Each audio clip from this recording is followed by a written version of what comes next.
really want to thank the panel for joining me on this discussion today. As we all heard yesterday, and we all know, vocational and higher education is really the key to build the skills for nations. We heard yesterday there is a skill challenge, there is a skill gap, there is a gap between student, teacher, and faculty and students.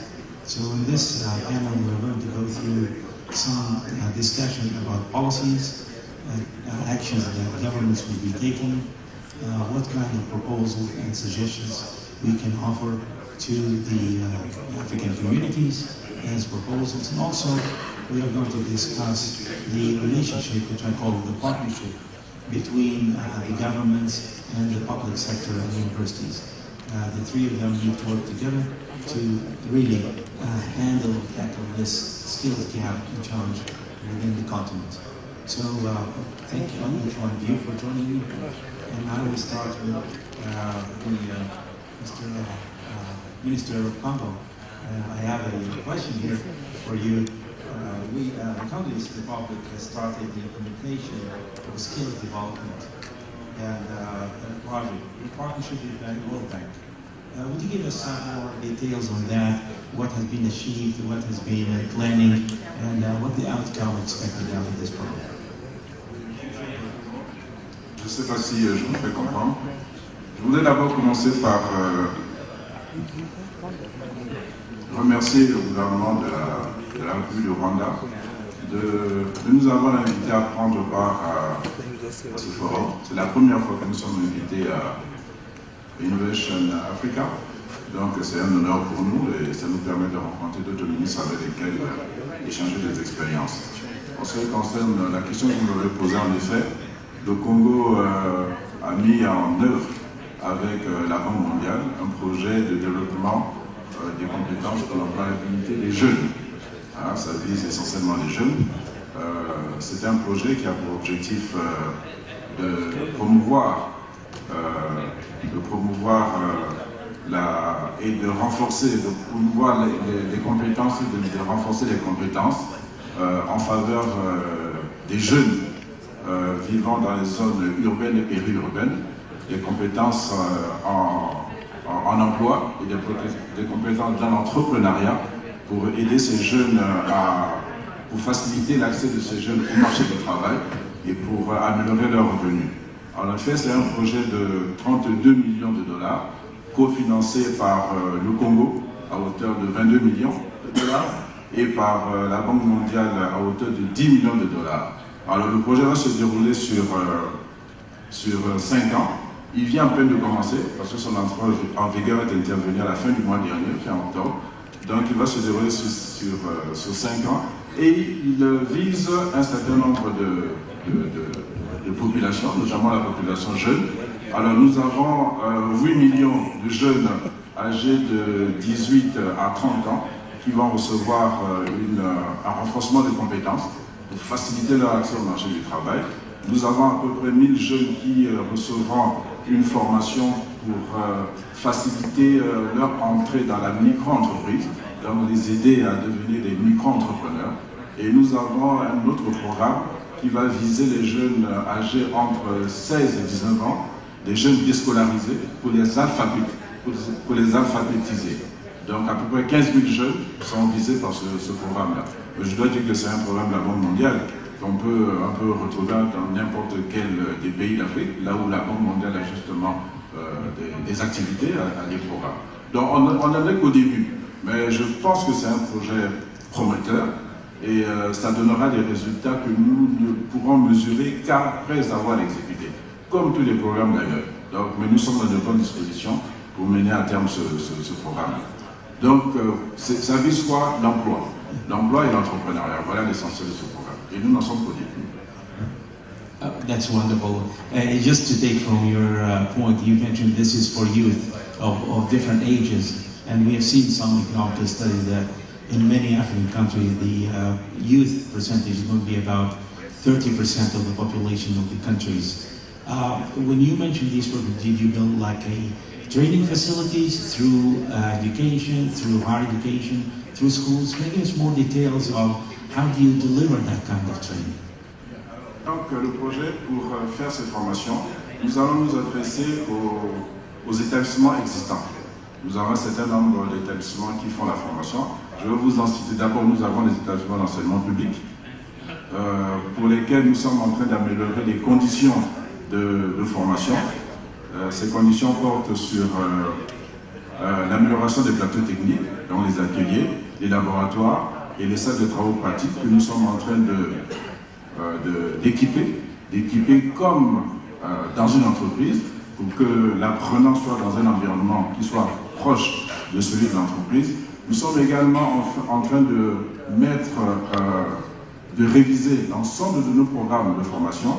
Nous avons 120 programmes de formation à réviser.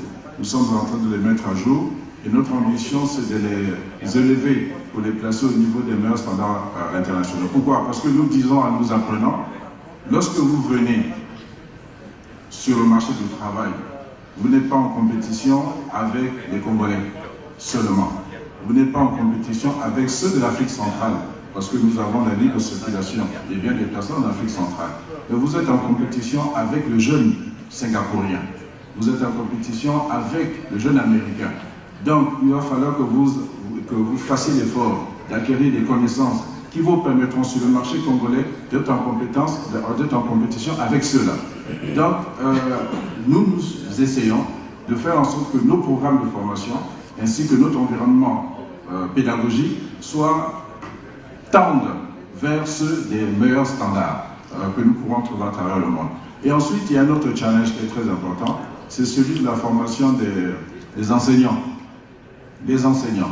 Je crois que le problème se pose un peu pour tout le monde ici. Tous les pays, je les ai entendus dire qu'on avait tous le même problème de remettre à niveau les enseignants. Lorsque vous mettez à niveau les programmes, il va falloir que vous mettiez aussi à niveau les enseignants pour que les enseignants puissent dispenser ces enseignements-là. Et en utilisant les nouvelles technologies, généralement les enfants sont beaucoup plus avancés dans l'utilisation des nouvelles technologies que les enseignants. Alors là, ça crée parfois des problèmes. Mais nous faisons appel aux professionnels. Nous faisons appel aux professionnels et lorsque nous avons révisé nos programmes, nous les avons révisés en lien avec le monde du travail. Et je crois que ce lien doit être fécond. Le monde du travail a besoin de nos apprenants lorsqu'ils acquièrent des compétences, mais nous avons besoin du monde du travail pour nous dire quels sont les besoins sur le marché du travail et comment donner des compétences, des connaissances afin que les apprenants aient le savoir-faire et le savoir-être qu'il faut pour être dans un environnement professionnel. Donc, nous le faisons avec les établissements du secteur public, les établissements du secteur privé, les entreprises, quoi que ce soit difficile, parce que lorsque vous mettez en apprentissage, il y a un cadre juridique dont il faut tenir compte. Un enfant va dans une entreprise industrielle, c'est des machines, il y a des questions de sécurité. Il y a cet environnement-là où l'enfant ne doit pas aller casser les machines dans son cycle d'apprentissage. Donc ça, c'est très difficile à mettre en œuvre. Je ne sais pas comment d'autres pays réussissent à le faire, mais l'apprentissage est un processus extrêmement compliqué, juridiquement également compliqué, qu'il faut bien encadrer. Mais pour l'instant, nous utilisons l'essentiel des établissements publics, parce que là où nous avons la maîtrise de nos matériels, nous pouvons prendre le risque de le mettre à la disposition des apprenants. Et ensuite, il y a une dimension très importante dans mon pays. J'ai trouvé l'expérience intéressante parce que je la teste depuis à peu près 8 mois. C'est le lien avec l'armée. L'armée a beaucoup de compétences parce que l'armée pendant longtemps a beaucoup formé. Alors, il y a beaucoup d'ingénieurs dans l'armée qui sont prêts à dispenser des enseignements. Et l'armée également a de bonnes installations. Généralement, lorsqu'on a fait des programmes d'ajustement structurel, on a très peu coupé les crédits à l'armée. Dans l'armée, a pu maintenir de bonnes installations. Donc nous demandons à l'armée parfois de former en fonction des besoins, notamment dans les métiers des travaux publics, dans les métiers du bâtiment. L'armée a de bonnes infrastructures. Et ils ont également de bons formateurs. Quoique militaires, ils ont de bons formateurs, ils ont l'expérience du terrain. Et ils nous aident à former également. Donc nous mettons en place l'offre de formation, le catalogue des formations, et nous demandons à l'armée de former dans certains domaines lorsqu'il y a une demande sur le marché du travail. Voilà. Donc nous travaillons avec tout le monde, en partenariat et avec l'armée, avec ceux du secteur privé, et également dans nos propres installations où nous donnons cette formation-là. Thank you very much. It looks like a very widespread of implementation. We'll come back to the relationship with the private sector. Minister Lepore, my question is for Burundi. In 2009, Burundi implemented the support project for vocational education, focusing on 4 institutions. Can you give us some more information about that project, please? Merci. Avant peut-être de prendre la parole, je voudrais remercier sincère aux organisateurs de ces assises. Là, je fais allusion à African Brains, je fais allusion également au gouvernement de la République du Rwanda. Merci de nous avoir invités à ces assises. Et pour peut-être la décision prise en 2009 de pouvoir passer à l'installation de 4 institutions de formation professionnelle, ça part d'un fait, un fait qui est déjà au Burundi, c'est que depuis longtemps, on a eu une espèce de réticence de la part des parents, d'élèves, de pouvoir envoyer les enfants au niveau des centres d'enseignement des métiers, mais aussi au niveau des centres de formation professionnelle. Pourquoi? Parce que longtemps, on a dû considérer que les écoles de l'enseignement technique, l'enseignement des métiers, la formation professionnelle étaient l'apanage des résidus, c'est-à-dire des enfants assez moyens. Donc à un certain moment, il y a les parents qui disent non, on ne peut pas continuer à pouvoir envoyer nos enfants à l'école. Cela a fait penser au gouvernement du Burundi, particulièrement notre ministère, à pouvoir penser à créer des institutions avec des filières innovantes. Parce que longtemps, on disait au niveau des centres d'enseignement des métiers, formation professionnelle, c'est la couture, c'est la menuiserie, jusqu'à quel degré. Alors on se rend compte que les lauréats des CM, les CM ce sont les centres d'enseignement des métiers, les lauréats de ces FP sont là, sortent de leurs écoles, sans des compétences assez requises par rapport aux besoins du marché de l'emploi. Alors on a dit, est-ce qu'il ne faut pas vraiment essayer de pouvoir mettre en place, implémenter des institutions qui sont à mesure de mettre en pratique, de faire enseigner les filières assez innovantes, comme par exemple la transformation agroalimentaire, les ICT, les nouvelles technologies de l'information et de communication, pour essayer de changer cette situation qui en fait avait des impacts assez négatifs par rapport aux besoins du marché de l'emploi. Alors on a pensé à installer les centres d'enseignement des métiers au niveau de Mugirama, c'est au sud du pays, au niveau du centre d'enseignement des métiers en province de Kirundo, c'est au nord du pays, et ailleurs. Ce n'est pas 4 institutions, c'est beaucoup, mais l'idée c'était de pouvoir essayer de changer cette mentalité et d'inciter à la fois les parents et les enfants à aller se faire enrôler au niveau des centres d'enseignement des métiers, mais aussi au niveau des centres de formation professionnelle. Pourquoi? Parce qu'on a des filières qui sont assez innovantes, qui correspondent plus ou moins aux besoins du marché de l'emploi. Sinon, en termes de progrès, c'est que on a vu le pourcentage d'enrôlement qui est passé de 3,5% à 6,7%, ce qui n'est pas tout à fait mal pour le moment. Donc, on peut se targuer cette petite innovation qu'aujourd'hui, les enfants commencent à éprouver un engouement pour aller prendre des inscriptions au niveau des centres d'enseignement du métier, mais aussi au niveau des centres de formation professionnelle. Thank you. It seems that these vocational programs are training in many areas. Can you give us more highlights on the role of the ICT and technology on this to enable the new students under training now to come to the future market?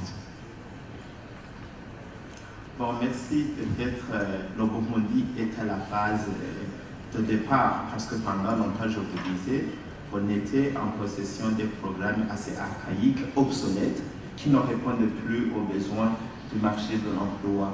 Mais pour le moment, on est sur une étape assez satisfaisante dans la mesure où on vient de signer un partenariat public et privé qui en fait interpelle le secteur privé à pouvoir participer de manière assez significative dans la promotion des enseignements au niveau des centres d'enseignement des métiers, mais aussi au niveau des centres de formation professionnelle. C'est dans ce même cadre où on a invité le secteur public et privé de se mettre ensemble pour concevoir les programmes d'enseignement, pour participer à la formation des enseignants, parce que l'idée, c'est pas de pouvoir élaborer les programmes, c'est pas de pouvoir former, c'est pas de pouvoir amener les équipements, mais c'est de pouvoir essayer de voir comment doter les compétences aux élèves pour être en mesure de pouvoir entrer en compétition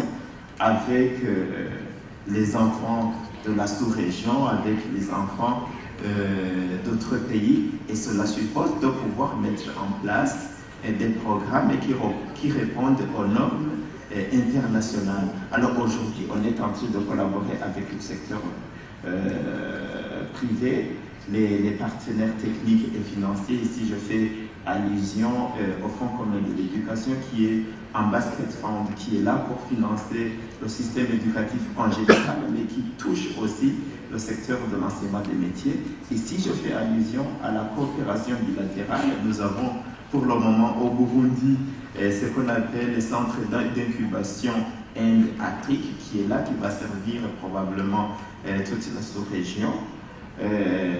Donc là, on est en train de promouvoir les nouvelles technologies de l'information, mais franchement, on est sur la phase de départ, il y a beaucoup de défis, mais on va pouvoir les relever d'ici peu. Thank you very much. Thank you. Professor Anderson, I know in Rwanda you've been working in the ICT and you developed a lot of projects and programs. We would like to ask this question. In terms of developing information technology skills within the University of Rwanda and also private sector college, you said that given the pace of change, faculty members can even be behind students. What policies do you have to put in demand faculty members to have continuous in-work training? I think this is one of the very key issues of the discussion, is that how can we train faculties and teachers to come up to speed with the ICT? Thank you very much. Let me first thank you for having chosen carefully the use of the word training and not teaching. Because as an educator, at times I found that we are in this kind of situation where the gap all of a sudden has become an issue because of the way we have been handling issues in the previous years. One thing is, faculty members, current faculty members, were not born yesterday. We are products of those faculty members. And there is a lot that they have which we should capitalize on. That is knowledge, experience, and wisdom. So with the ICT coming, I guess what we have to do, like I've been telling people ever since this conference started, is to make sure that the very faculty members we are targeting, who are still very relevant in today's paradigm shift, do recognize and appreciate the use of ICT as something that is coming to make their work be done better, not a replacement.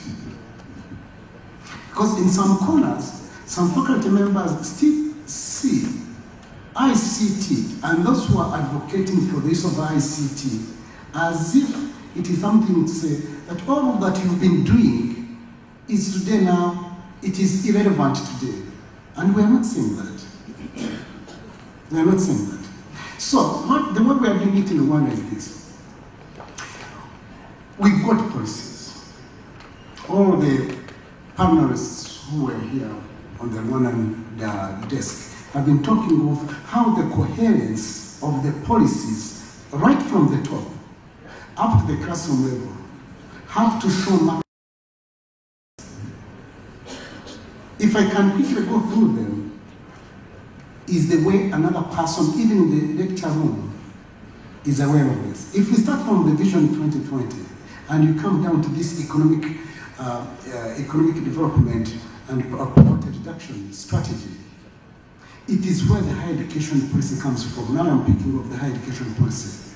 And it is from that we've developed the national qualification framework.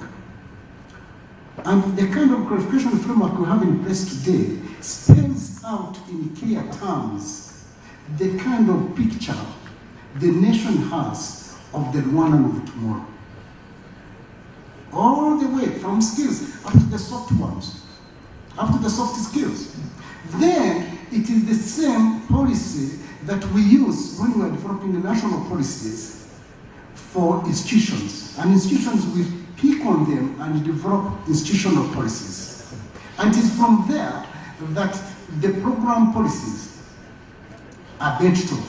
So when they develop programs now to be brought up for validation, as a regulatory body, that's Higher Education Council, we make sure that the role of the private sector comes out very clearly. What role has the private sector had in the development of this program? Because if we are saying that this program is meant to help the youth develop some competencies, then you need somebody in the world of work to show you what competencies are expected. And we don't stop there. We also want to see in this kind of partnership of the public academia private partnership to see what role will the industry play in the training, not teaching, in the training of this person. And for this to happen, it is not something you can do when you use the mode of assessment we used yesterday. It has to be done continuously. And that's why I'm coming to this aspect of paradigm shift. Previously, I think most of us were products of that. We used to know that the final examination carried a lot of percentage. See, here I'm talking of the summative assessment. So assignments, homeworks were carrying just a very small percentage.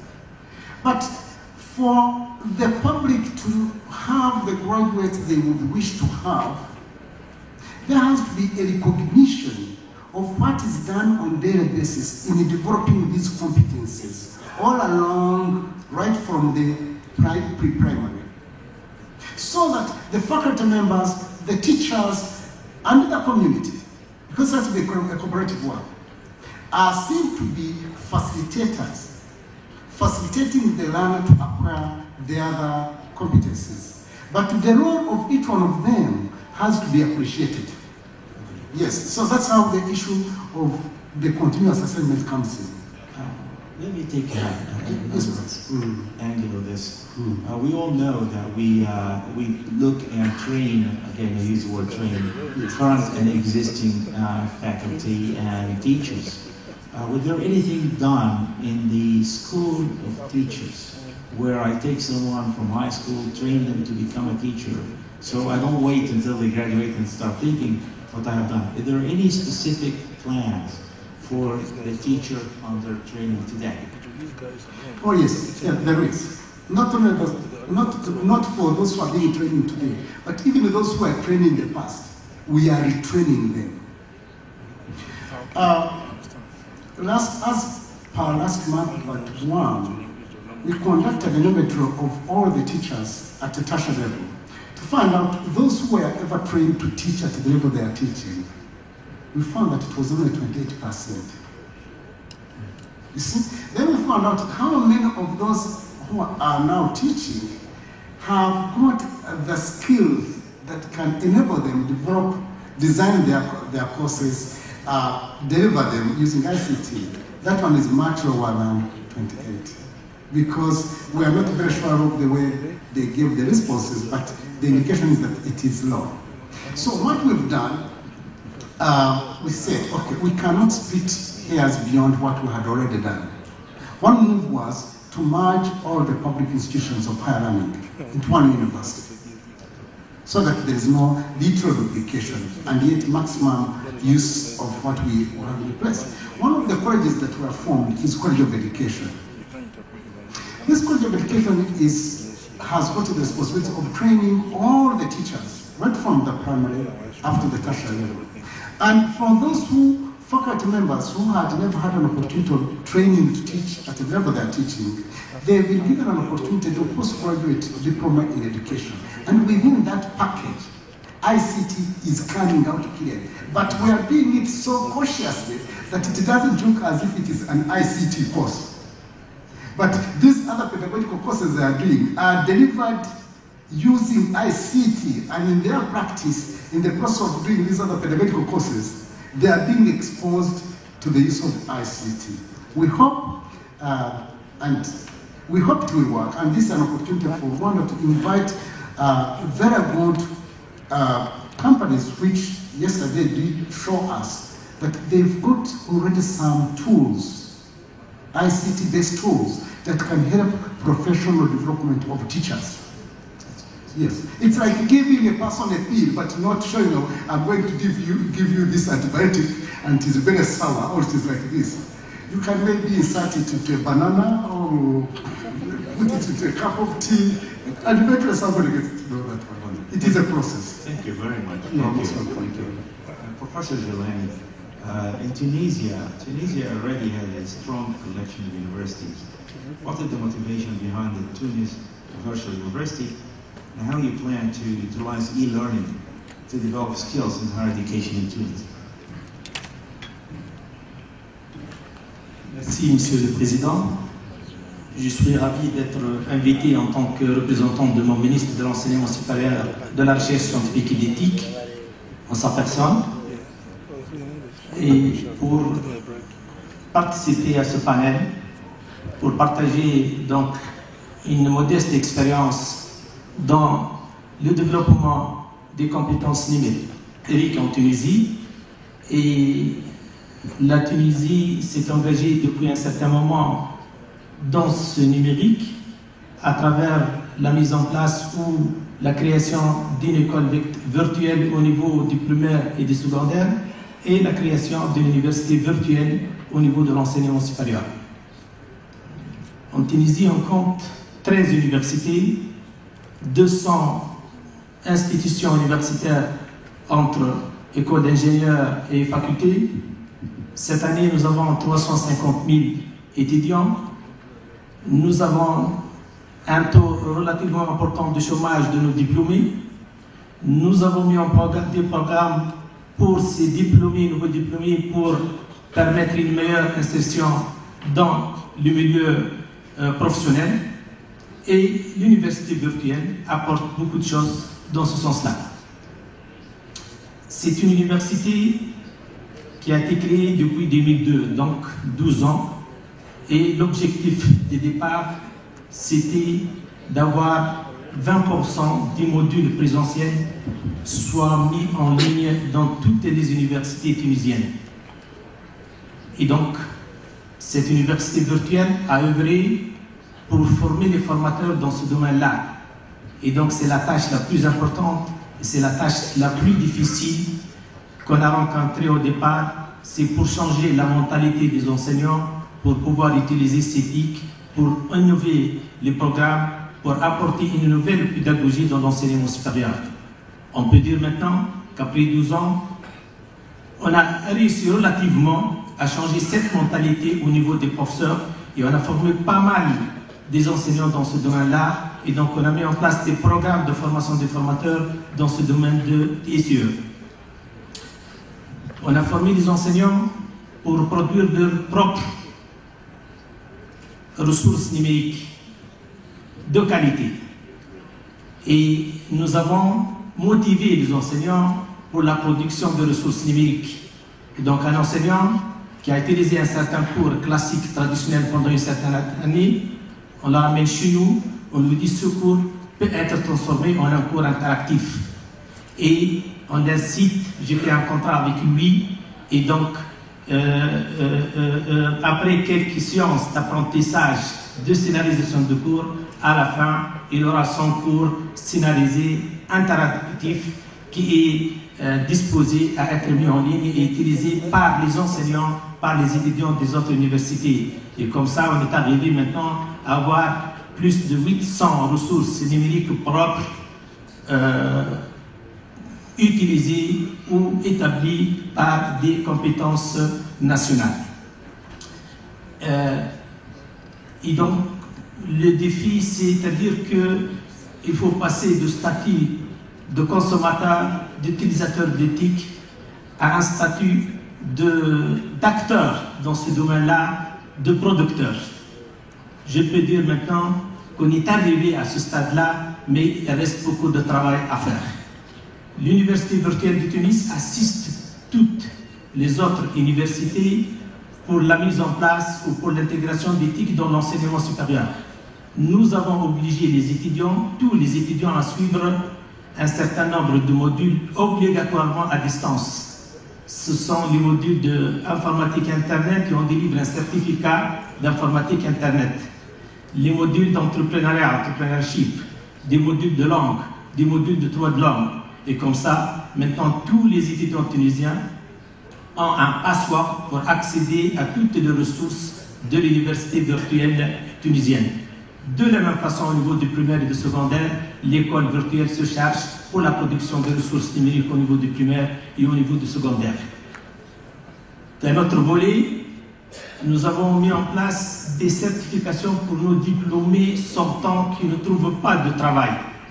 Des certifications de permettre peut-être une chance, une facilité d'insertion dans le domaine professionnel, et bien sûr ceci en collaboration avec les centres professionnels et avec le ministère de la formation professionnelle.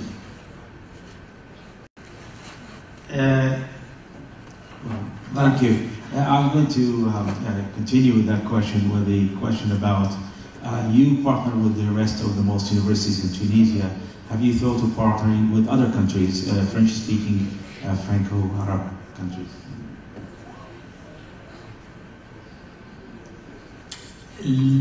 Bien sûr, on fait partie d'un réseau des universités numériques, et surtout avec le réseau européen des universités numériques thématiques en France, à l'intermédiaire des associations EUMET, et nous avons pu mettre en place des formations en co-diplomation.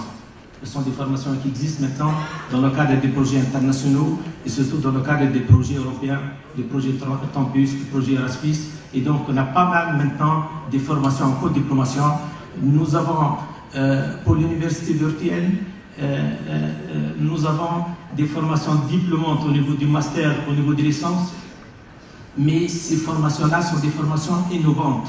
C'est-à-dire, on ne fait pas la concurrence avec les autres universités, c'est sur demande. Quand il y a un besoin au niveau des milieux socio-professionnels, on met en place cette formation-là, et cette formation-là est suivie généralement par des professionnels.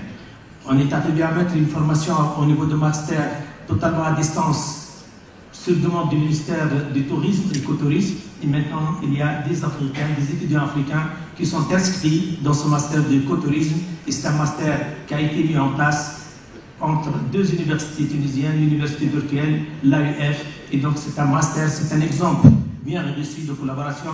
D'autres formations maintenant dans le cadre européen, en anglais, en français, et totalement à distance. Thank you very much. Thank you. Ms. Kalimba, I have a question for Cameron, and thank you for being with us today. Cameron also denied the need for, to develop skills to tackle the underemployment and unemployment of their youth. Can you please tell us more about the newly equipped vocational facilities in Limbo, Kwadra, and the other regions, please? Thank you, Mr. Chair. Let me first of all thank the Rwandan government through the Minister of Education and African Green for organizing this brilliant summit. The roundtable private meetings that were held yesterday were very effective, and we thank you for having invited us. We are really happy to be here. Now, before I answer your question, can you please permit me to give you a brief genesis of vocational training in Cameroon? Absolutely. Vocational training in Cameroon dates as far back as the 50s. And then there were centers which were called Rural Artisan Centers. These centers were created in the rural areas to fight against rural urban exodus. And also they were created for the dropouts from primary and secondary schools. So this is just to give you a perspective of vocational training, the idea that went behind vocational training. In other words, it was meant for failures, it was meant for the weak. Now, this had gone on, this went on up to the 90s, when there was a recession and unemployment rates went up. So there was a lot of youth unemployment, and then the government had to come up with strategies to curb this unemployment. And one of the strategies that the government put in place was the creation of the Ministry of Employment and Vocational Training in 2004. So this is a new ministry which has existed just for 10 years. And this ministry had well-defined objectives, that of formulating and implementing government policy on employment, vocational training, guidance and counseling, and professional integration. So created in 2004, vocational training structures under these ministries were these artisan vocational training centers, which had existed since in the 50s. And as you can imagine, they were dilapidated, the equipment were obsolete, and that is what we took on board. And apart from this, we had also 6 rapid vocational training centers. So you can now understand our excitement when we were able to construct a proper vocational training center. Cameroon has a growth and employment strategy paper which was elaborated in 2009. And vocational training and the development of human resources was considered one of the major ways to fight unemployment. So the Ministry of Employment and Vocational Training has this enormous challenge to improve on vocational training in the country. So what did we do? We started first of all by rehabilitating the existing vocational training centers and re-equipping them. These rural artisan centers were about 100, and there were 186 at the time in 2004, but a few more have added. So we have rehabilitated very few, just about 10 of them. So we still have a lot of work to do. Then with the help of our partners, precisely the Korean government, we have succeeded in constructing and equipping 3 modern vocational training centers in Limbe, in Douala, and in Saint-Helena. So these centers are going to go operational in 2015. So that is why we really feel happy that we are moving somewhere when it comes to vocational training. Remember, these are just 3, but with time we hope to have at least 1 in the 10 different regions. So these centers are called in French Centre de Formation Professionnelle d'Excellence. This is just to tell you at what level these centers are. And these are centers that will train technicians in the country. And they are going to train in 14 specialities. Those are priority specialities that have been identified by the government. Apart from that, trainers and administrators for these centers are presently being trained in Korea, so that when they come back in 2015, they start running the centers. And curriculum is also being developed for these centers using the competence-based approach. That is, we are insisting on competence now, because we know that without competence, you have no use in the world market, in the labor market. So we believe that through these 3 vocational training centers, we can start producing competent technicians that we need for our economic development and the fight against unemployment and underemployment. Thank you very much. I think we can really continue on these dialogues for a long time, but I will have a question for all of us to discuss together about a couple of points that we see from the industry critical to the success of implementing and developing the skills need that we have. The question will be handling 3 points.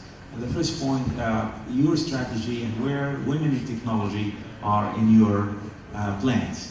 Women, especially because we don't see a lot of women in technology, and that's not just an African issue. This is European, American, everywhere. The second point is about the soft skills that we need from the industry. When I hire someone, I would like to see also some part of communication skills. I would like to see business skills being trained. I'd like to see, as what we call them, business soft skills that we need to see. And then the third question, which I really think from everyone here and came yesterday, was about, discuss about the role of private sector, and especially industries like IBM, in playing call it a partnership game and role with you. So I'll start with Mr. Sergi. Just give us very brief your role, vision and the country vision on the 3 areas: women in technology, soft skills, and private sector. Oui, merci bien. En ce qui concerne l'apprentissage destiné aux jeunes filles, en fait, dans mon pays, il n'y a pas de discrimination. Il n'y a pas de discrimination en défaveur des filles. L'école donne l'égal accès tant aux filles qu'aux garçons. Alors, ce que nous faisons au niveau du ministère de l'enseignement technique et professionnel, parce qu'en effet, nous avons senti que les filles n'étaient pas trop portées sur les filières technologiques. Je viens technologiques, elles sont portées sur les filières commerciales, mais elles ne sont pas portées sur les filières technologiques. Ce que nous avons décidé de faire depuis l'année dernière, nous donnons systématiquement des bourses à toutes les filles qui sont reçues au baccalauréat. Au baccalauréat des filières technologiques, électromécanique, électrotechnique, agriculture, nous donnons des bourses à toutes ces filles-là pour les encourager justement à aller dans ces filières. Parce qu'en fait, on se rend également compte que généralement, elles sont beaucoup plus efficaces lorsque elles sont sur le marché de l'emploi. Donc, c'est l'encouragement que le gouvernement a décidé d'apporter aux filles par le biais de la bourse scolaire et également par le biais de la bourse universitaire. Maintenant, concernant les compétences dont ont les besoins des entreprises, et je veux aussi combiner ma réponse avec je vais plutôt étendre ma réponse, parce que c'est un aspect très important, avec le lien avec le secteur privé, avec le secteur d'entreprise. L'enseignement technique est un partenaire du secteur privé productif. Mais l'enseignement technique est également un concurrent du secteur privé productif. Parce que l'enseignant qui dispose de capacités un bon enseignant est aussi un produit qui est recherché par le secteur privé. Et nous sommes, c'est ma hantise. Ma hantise, c'est de faire comment retenir dans l'enseignement le bon enseignant qui dispose de toutes les capacités pour l'enseignement. Parce que je sais que le secteur privé a également besoin de lui et le secteur privé paye plus cher. Donc il est naturellement porté, c'est tout à fait compréhensif, il est naturellement porté à aller vers le secteur privé. Parce qu'il y a un grand problème dans mon pays, je ne sais pas ce qui se passe dans les autres pays, l'enseignement ne suscite plus de vocation. À l'époque, l'enseignement suscitait des vocations. L'enseignement ne suscite plus de vocation.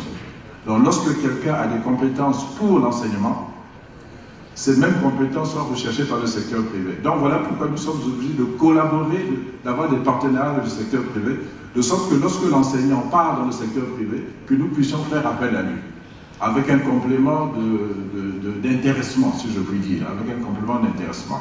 Donc les compétences dont le secteur privé a besoin, nous les captons dans le secteur privé, dans ce lien fécond que nous établissons avec les entreprises du secteur privé.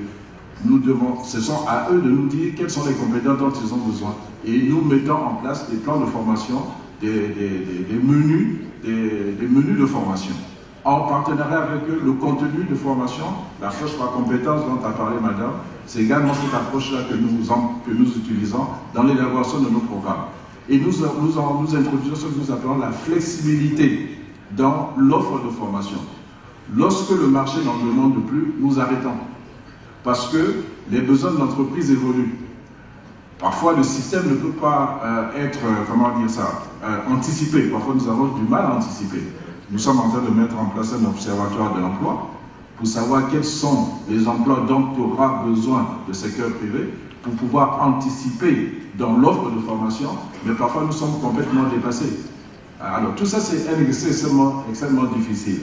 Donc en fait, tout vient de la collaboration, du partenariat que nous devons établir avec le secteur privé pour pouvoir offrir des offres de formation de façon flexible en fonction des besoins de l'économie. Alors j'ai envie de dire que lorsque on joue franc jeu, tout le monde est gagnant. Mais il faut reconnaître que le secteur privé parfois, parce que mu par un objectif de profit, cherche à ne pas jouer le jeu et tend à nous prendre les compétences, le peu de compétences que nous avons. Alors, est-ce qu'il y a des partenariats avec des institutions comme vous avez dit IBM juste oui et non, parce que vos sociétés viennent nous vendre des équipements. Hein? C'est ça la vérité. Vous êtes des entreprises, vous venez nous vendre des équipements. Et nous sommes à la recherche de solutions aux problèmes que nous avons. Alors, ce partenariat, c'est un partenariat qui ne peut être intéressant que lorsque nous pouvons acheter vos équipements et vos solutions à nos problèmes pratiques que nous avons.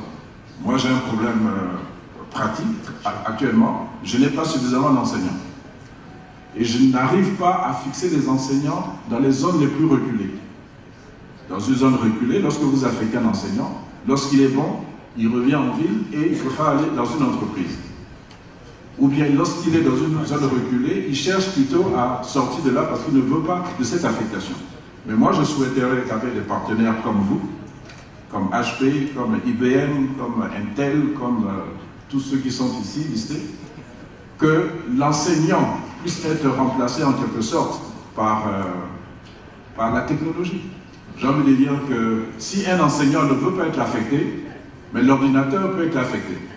De sorte que je puisse envoyer mes enseignements, je puisse dispenser mes enseignements aux enfants qui sont éloignés à travers les nouvelles technologies de l'information et de la communication. C'est ce dont j'ai besoin moi. Donc c'est ce partenaire-là qui peut être fécond avec des institutions comme les vôtres. Parce que ça me permet de résoudre un problème pratique. L'école est une, c'est l'école publique. Il faut que tous les enfants, au même moment, aient accès aux mêmes enseignements et de la même façon. Si l'enseignant ne peut pas être affecté, mais je peux affecter vos équipements. Sure. Bon, voilà, donc c'est ainsi que moi je résoudrai mes problèmes de façon pratique. I agree. let me say that the message is heard, and we'll work on it. Okay, perfect. We have about 5 minutes left. I'd like to go through very quickly, a minute each, on the same topic, the women in technology and the relationship between partnership between private sector, and embedded in that the skills that you really see that we need to partner together on. Very quick, Sir Minister. Merci, je vais être assez rapide et je vais commencer par parler des compétences.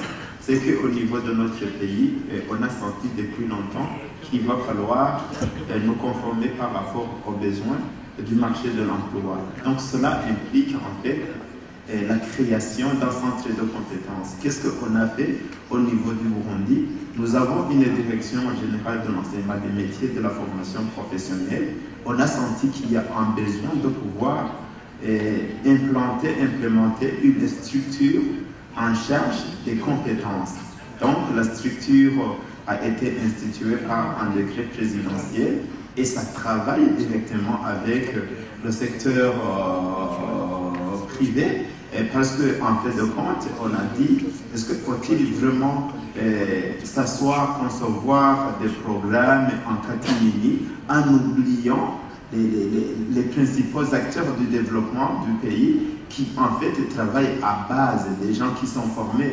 Donc au niveau des compétences, c'est qu'on se met ensemble avec le secteur privé pour définir les programmes, pour passer à la formation des enseignants dans le but de pouvoir essayer de répondre aux besoins des entreprises. Et puis, pour la collaboration du secteur privé au vrai sens du terme, c'est qu'on a déjà signé une convention, une sorte de partenariat public et privé qui reprend la formation, l'élaboration du curriculum, donc les stages et ainsi de suite. Et donc à ce niveau, on est en train de collaborer. Maintenant, la collaboration avec IBM, Hewlett Packard, Brother, c'était collaboration comme Son Excellence, Monsieur le ministre de l'Éducation au Congo, il vient de bien placer l'élément, c'est que c'est une collaboration qui parfois insiste sur l'achat du matériel, seulement à ce niveau, mais j'ose espérer qu'à partir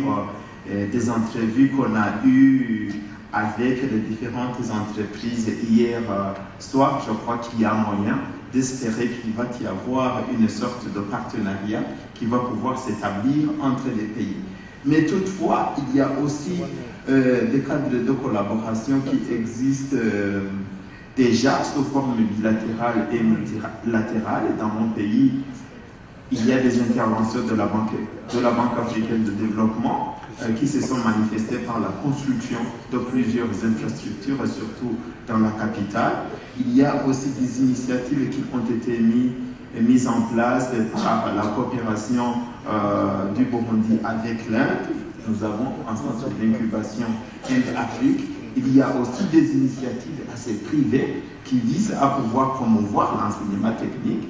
Ici, je vous fais un exemple qui est assez visible dans le milieu scolaire burundais. C'est une association d'une commune du Burundi qui s'arrange pour pouvoir créer des amitiés avec la commune d'Albistadt. On a construit un centre d'enseignement des métiers assez immense. Alors, ce qui est intéressant là-dedans, c'est qu'on a fait appel aux retraités de l'Allemagne qui viennent participer à la formation à la fois des enseignants, mais aussi à la fois des élèves. Ça, c'est très important, avec un équipement assez lourd qui est assez perfectionné. Maintenant, la question des femmes au Burundi, chaque fois on nous dit les femmes réclament 30%. Mais pour moi, je dis, est-ce qu'il n'y a pas moyen de leur accorder 40% ou 50%? Parce qu'en soi, les femmes constituent plus de 50% de la population et 60% des femmes sont employées au niveau du secteur informel. Mais pour le moment, on n'a pas de quotas à pouvoir généraliser au niveau des centres d'enseignement des métiers, au niveau des centres de formation professionnelle, mais c'est que les portes sont assez ouvertes pour les femmes. Mais ce qui est important, c'est vraiment de se rendre compte si toutes les conditions nécessaires pour que la formation au niveau des centres d'enseignement des métiers pour les femmes sont là. Est-ce que les sanitaires sont là? Est-ce que l'équipement assez adapté aux femmes est déjà disponible? Parce que moi, je fais allusion, si on doit faire la mécanique auto, il y a des engins qui réclament un peu de biceps que les femmes n'ont pas. Donc, on doit se rassurer que toutes les conditions exigées et exigibles pour rendre les femmes assez à l'aise dans leurs apprentissages sont déjà là. Je me limite à ce niveau parce que visiblement il y a le temps qui est assez court. Sinon on allait développer plus de notions assez intéressantes. Merci. Thank you. Just we have about 2 minutes left in that. Just a quick comments on these areas from very quick. Talking about girls and educational training. In Cameroon, I must say that girls are actually involved in vocational training, especially in the ICT domain. But when it comes to the industrial area, electricity, motor mechanics, and so on, we see that they shy away from this. And the way we try to encourage them is to provide them with scholarships. So any girl who makes a choice to go into this domain are given scholarships so that they can have a free training. And with that, many more girls are coming into vocational training. Wonderful. I think this is the time we have for the day. I think this conversation can continue over lunch. Thank you very much.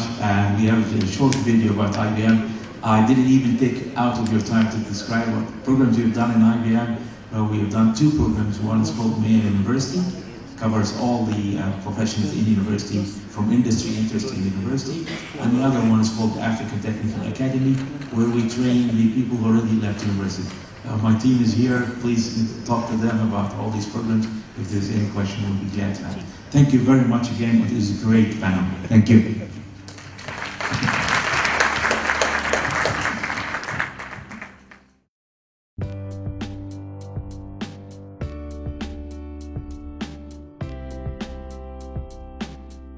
My name's Benny Tang. I'm an undergraduate senior at Babson College. I come from Singapore and I have 2 older brothers who I grew up around a love of technology, around data, around cars.